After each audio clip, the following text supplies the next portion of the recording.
الرحمن الرحيم الحمد لله رب العالمين والصلاة والسلام على أشرف الأنبياء والمرسلين وعلى آله وصحبه أجمعين আজকের এই একাডেমিক সেমিনারের সম্মানিত সভাপতি, সেমিনারে উপস্থিত আমাদের মাননীয় প্রধান অতিথি, বিশেষ অতিথি এবং আলোচকবৃন্দ, সম্মানিত প্রবন্ধকার, বিভিন্ন ডিপার্টমেন্টের শিক্ষকবৃন্দ এবং আমার প্রিয় শিক্ষার্থী বন্ধুরা, আসসালামু আলাইকুম ওয়া রাহমাতুল্লাহি ওয়া বারাকাতুহু। সময়ের স্বল্পতার কারণে আমি বাইরে অ্যাড্রেস করতে পারিনি বলে দুঃখিত। একটা যুগোপযোগী একটি প্রবন্ধ আমাদেরকে উপহার দিয়েছেন আমাদের সম্মানিত সহকর্মী ডক্টর সেলিমউদ্দিন সাহেব, তাকে ধন্যবাদ জানাচ্ছি। আগামীতে তিনি যেন আরও আমাদেরকে এইরকম উপহার দিতে পারেন, দেন এবং তার কাছ থেকে আমরা এইরকম আরো সেমিনার আশা রাখতে পারি।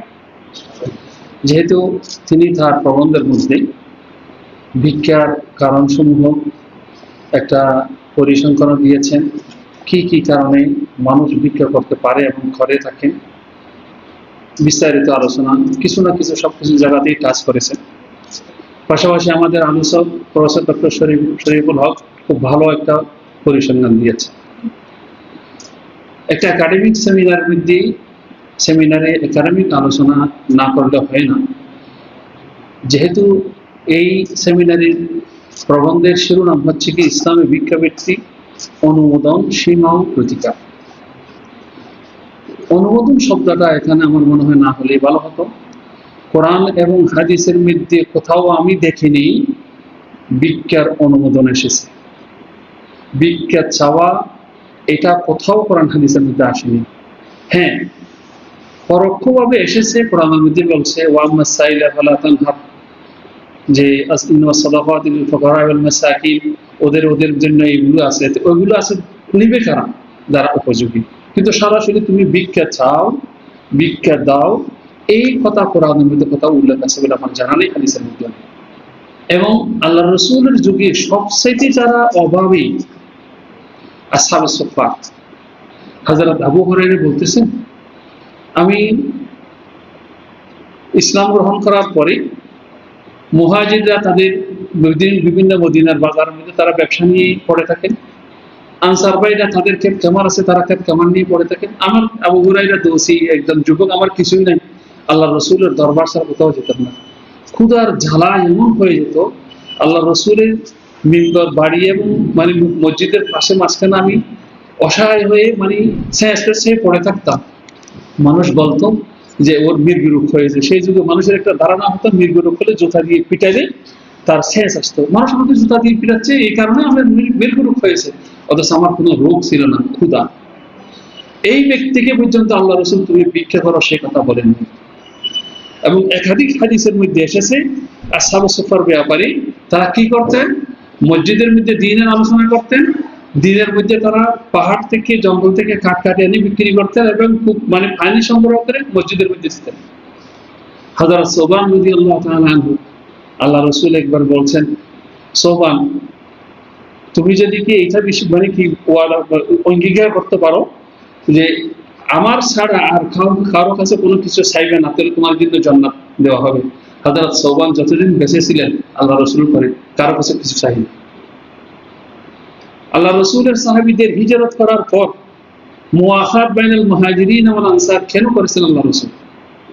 মুহাজিররা এক কাপড়েই হিজরত করে মক্কা থেকে মদিনায় এসেছে, কিছুই নাই, কিন্তু মদিনার আনসারদের সাথে কেন ভ্রাতৃত্ব সৃষ্টি করে দিয়েছেন যেন তাদের ভিক্ষা করতে না। এবং সেই বিষয়গুলো যে আল্লাহ রসুলের একটি সরাসরি হাদিস আছে, লাউ তাওয়াক্কালতুম আলাল্লাহি রুজিকতুম কামা রুজিকাতিত তুয়ুর তাকদু হামাসাম ওয়া তারুহু বিতানি। আল্লাহ তাআলা বলছেন, আল্লাহ রাসূল বলেছেন হাদিসে কুদসি, যদি তোমরা আল্লাহর উপর আস্থা রাখতে তোমাদের কি জীবিকা দেওয়া হতো যেমন একটি পাখিকে জীবিকা দেওয়া হয়। পাখির কোনো চাকরি নাই, ইন্ডাস্ট্রি নাই, কোনো ব্যবসা নাই, কোনো পাখি আজ পর্যন্ত তার বাসায় না খেয়ে ছটফট করে মরেনি। আল্লাহ রাসূল বলছেন তাকদু হামাসান, প্রতিদিন সকালে সে খালি পেটে বের হয়ে যায়, অতরুহু বিতানাতান, প্রতিদিন ভরা পেটে ফিরে আসে। তাহলে আমার ভিক্ষা করতে হবে না, পাখির মতো আমি আচরণ করতে পারি না, এখানে শুধুমাত্র আল্লাহর উপর তাওয়াক্কুল করে বসে থাকতে বলেননি আল্লাহ রাসূল। সকালে তাকিয়ে জীবিকা অন্বেষণে বের হয়ে যেতে হবে। তো আমি ভিক্ষার জন্য যে বের হচ্ছে এটা না করে আমি জীবিকা অন্বেষণের জন্য বের হবো, এই হাদিস থেকে যদি আমরা শুধু একটু শিক্ষা নিই তাহলে ভিক্ষা নেওয়ার অনুমোদনটা কোথাও নেই।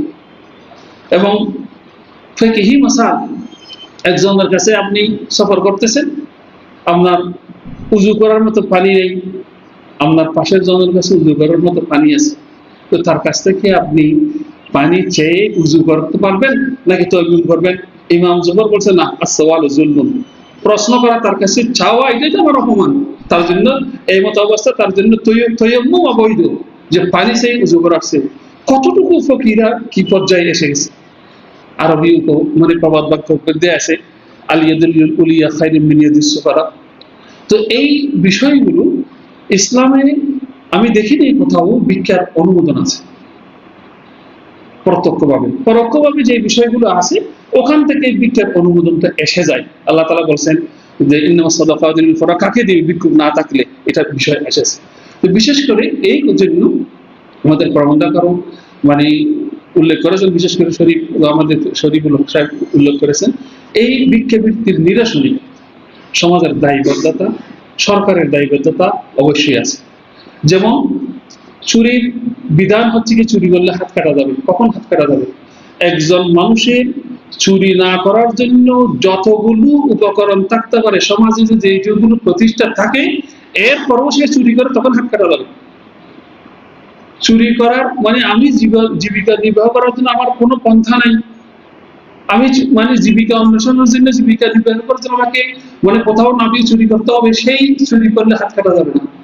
হযরত উমরের সংস্কারের মধ্যে সরাসরি কোরআনের বিরুদ্ধে, যখন এক জায়গার মধ্যে দুর্ভিক্ষ হয়েছে তখন তিনি বলছেন দুর্ভিক্ষ প্রবল এলাকার মধ্যে চুরি করলে হাত কাটা যাবে না। কারণ সেই এলাকার মানুষদের যে নিজের প্রয়োজন মিটানোর ব্যবস্থা সরকার করতে পারে না। সেই কারণে ইসলামের মধ্যে মসজিদ ভিত্তিক সমাজ গঠনের কেন পরামর্শ এসেছে? মসজিদের মধ্যে মানুষ নামাজ পড়তে আসবে, সবাই দেখবে কার কি আছে না আছে। এখানে একজন আরেকজনের চেহারা দেখে বুঝতে পারবে আপনার তো মনে হয় কিছু কার নেই, আপনাকে কিছু ভিক্ষা দেবে। এভাবেই যে মানুষের মসজিদ ভিত্তিক যে সমাজের ব্যবস্থা, আল্লাহ রাসূল সর্বপ্রথম বিজয় করে মসজিদ প্রতিষ্ঠা করলেন। কেন? রাষ্ট্র প্রতিষ্ঠা এবং সমাজ ব্যবস্থা দুটোটাই করতে হবে মসজিদকে কেন্দ্র করে, এবং মসজিদকে কেন্দ্র করে করলে মুসলমান মসজিদমুখী হবে এবং সে ইসলামের মানে ছায়াতলে সে তার জীবনটা কি করবে, পরিচালিত করবে। এর জন্য সবচেয়ে বড় বেশি প্রয়োজন আমাদের ব্রিটিশ সরকারের আমলে যে মুসলমানদের কণ্ঠসা করা হয়েছিল, তখন মুসলমানদের যখন চাকরি হারা হয়ে গেছে তারা কোথায় যাবেন? সেই সময়ে দানবীররা অক্ষর ব্যবস্থা করেছিল, অক্ষ সম্পদ, বিশাল বিশাল বড় বড় সম্পদ তারা অক্ষ করছে। মুসলমান যারা অসহায়, তাদের জীবিকা নির্বাহের কোনো কিছুই নাই।